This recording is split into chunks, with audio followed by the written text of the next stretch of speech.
Nagpapagawa ka lang ng septic tank. Nag-uukay ka para sa pundasyon ng iyong bahay. O kaya ay simpleng nagtatanim ka ng kamote sa iyong bakuran. Pawis na pawis ka sa pagpalo ng piko at pala. Pero biglang clink, may tinamaan kang matigas na bagay sa ilalim ng lupa. Paghawi mo sa putik, isang kinakalawang ngunit solidong bakal na kahon ang tumambad sa iyo. Nang pilitin mo itong buksan, laking gulat mo dahil ang laman ay nagniningning na mga baras ng ginto. Ang pinapangarap ng marami na deposito o bahagi ng kayamanan ni Yamashita. Ang unang papasok sa isip mo, yumaman na ako, akin na ito, dahil nasa loob ng lupa ko. Ngunit sandali lang, ka-TH. Sa'yo na ba ito agad ng 100% dahil lupa mo ang pinagkukayan? O may karapatan ang gobyerno na bawiin ito at kailangan mo itong isuko? Paano kung sa lupa ng ng kapitbahay mo ito aksidenteng nahukay? Kaya alamin natin ang tunay at pinakahuling batas pagdating sa tinatawag na chance discovery. At ayan mga ka-TH, maligayang pagbabalik sa aking channel dito.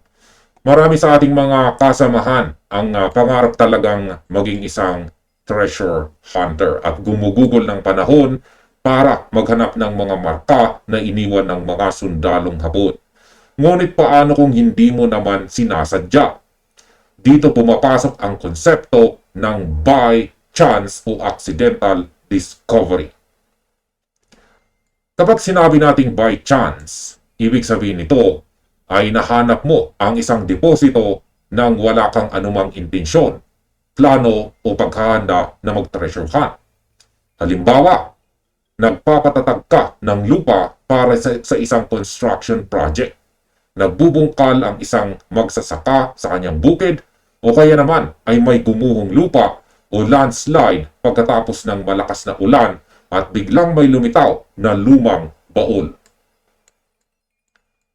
Hindi mo kailangan ng mga mamahaling aparato. Sadyang ang tadhana at pagkakataon ang nagdala sa iyo sa depositong ito.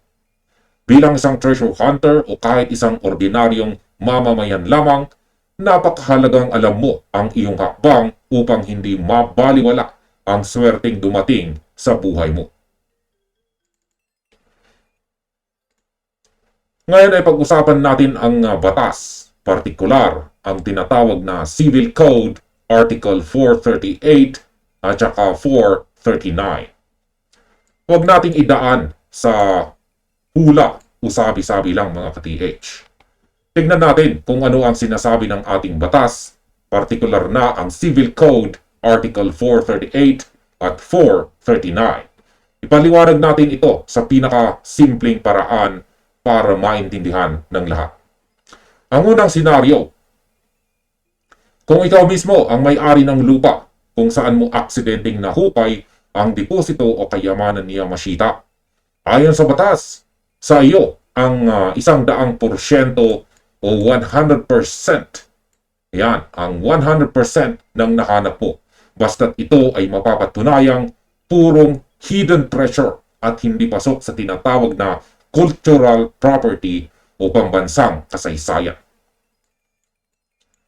Ang pangalawang senaryo, paano kung nagtatrabaho ka lang sa lupa ng ibang tao? Halimbawa, ikaw ay isang construction worker o magsasaka at doon mo ito nahanap by chance. Ang hatian dito ay malinaw sa batas. 50% o kalahati ay mapupunta sa iyo bilang nakahanap at ang natitirang 50% ay para sa mismong may-ari ng lupa. Pantay ang swerte. Ngunit may napakahalagang babala rito mga ka-TH na dapat tandaan ng bawat treasure hunter. May tinatawag tayong critical point. Ang pagkakadiscovery ay dapat na by chance o aksidente talaga. Kung ikaw ay pumasok sa isang pribadong lupa ng ibang tao na may dalang pala at sadyang naghanap ka ng marka ng mga sundalong Hapon nang walang pasulat o permiso sa may-ari, wala kang makukuhang kahit 1%. Bukod sa wala kang mapapala, pwede ka pang makasuhan ng trespassing, pagnanakaw o illegal na pagpasok. Kaya bilang isang treasure hunter, huwag na huwag mong lalaktawan ang paghingi ng legal na pahintulot. Ngayon ay pag-usapan naman natin ang cultural property laban sa hidden treasure. Kaya dito tayo sa mas malalim na bahagi ng batas na may malaking epekto ngayong taong ito. Kailangan talaga nating pag-ibahin ang treasure hunter, ang hidden treasure at ang cultural property. Unahin natin ang hidden treasure.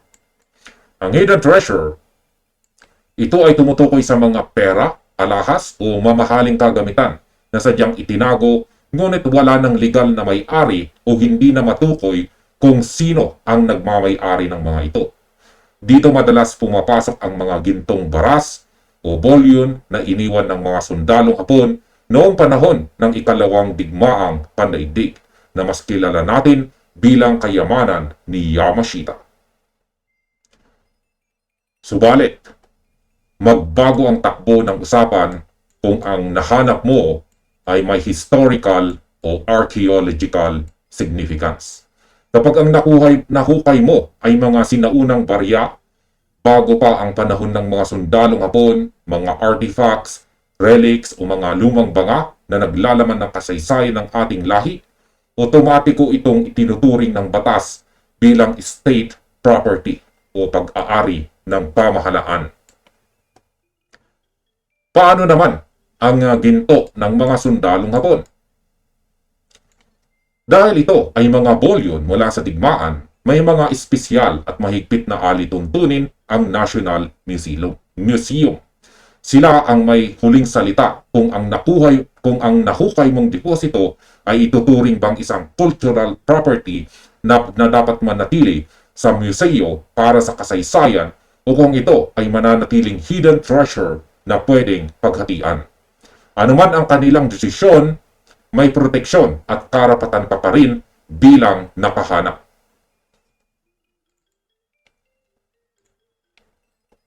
Dito naman tayo sa kung ano ang gagawin mo sa unang oras. Isipin mo na nangyari ang aksidenteng pag-uukay at nasa harap mo na ang deposito. Ano ang dapat mong gawin sa unang 24 na oras? Sundin ang mga hakbang na ito para maging ligtas ka at ang iyong nahanap. Ang unang hakbang, sabi dito, ay stop all excavation. Yan. Stop work. Huwag mo nang ituloy o piliting palakihin pa ang hukay ng mag-isa. Ihinto mo muna ang anumang construction o pagbubungkal sa paligid. Ito ay upang masiguradong hindi mo masira ang site o ang mismong mga bagay na naroon. At para na rin sa iyong sariling kaligtasan laban sa biglaang pagguho ng lupa. Ang pangalawa ay ang documentation. Kunin ang iyong cellphone at videohan o kuhanan ng larawan ang mismong ayos ng pagkakadiscovery. Ipakita sa video na ito ang isang aksidente. Yan, nagpapakita dapat sa video na ito ang isang aksidenteng paghahanap habang ikaw ay nagtatrabaho sa ordinaryong bagay. Ang dokumentasyong ito ang magsisilbi mong matibay na ebidensya sa korte o sa gobyerno na ang pagkakadiscovery ay by chance at hindi isang planadong operasyon ng isang treasure hunter na walang lisensya. Ang pangatlo ay i-report ito sa otoridad. Sa ilalim ng umiiral na mga regulasyon, obligado kang i-report ang iyong nahanap sa National Museum o sa kahit sa pinakamalapit na local government unit o LGU sa loob ng limitadong panahon. Ang maagang pag-uulat ay nagpapatunay na ikaw ay tapat at sumusunod sa batas. Ang pangapat ay ang security. huwag mo munang ipagsasabi o ipagmamayabang sa iyong mga kapitbahay o sa social media ang iyong nahanap. Ang inggit at chismis ay mabilis kumalat. Upang maiwasan ang gulo, agawan o ang pagdating ng mga masasamang elemento sa iyong lugar, panatilihing pribado ang impormasyon habang nakikipag-ugnayan ka sa mga tamang ahensya ng gobyerno. Marahil ay nag-aalala ka, ka-TH, at nagtatanong, paano kung kunin ng gobyerno dahil may historical value? Mawawalan ba ako? Ang sagot ay hindi naman. Kung mapatunayan na ang nahanap mo ay pag-aari ng Estado dahil sa kahalagahan nito sa kasaysayan, hindi ka uuwing luhaan. Ang batas ay nagbibigay sa iyo ng karapatan sa isang finder's reward. Ang reward na ito ay karaniwang isang malaking porsyento batay sa tunay na market value o halaga ng nahanap na item sa market. Kaya huwag kang matakot na makipagtulungan sa pamahalaan. Mas delikado at mas malaki ang mawawala sa iyo kung pipiliin mong itago ang iyong nahanap. Ang pagtatago nito ng walang ulat ay maaring magresulta sa kasong illegal possession of cultural property o illegal na pagtatago ng deposito. Kapag napatunayan ito, may karapatan ang gobyerno na kumpiskahin ang lahat ng nahanap mo nang wala kang makukuhang kahit anong sentimo bilang bayad o reward. At pwede ka pang makulong. Bilang gabay para sa bawat treasure hunter at mamamayan, meron tayong dalawang pinakamalaking pagkakamali na dapat nating iwasan. Ang una ay ang pagbebenta sa black market. Dahil sa takot sa gobyerno, ang ilan ay naghahanap ng mga taking buyer sa ilalim ng mesa. Napakadelikado nito. Bukod sa labag ito sa batas, madalas itong mauwi sa mga scam, pangingikil o mas malala pa ay karahasan.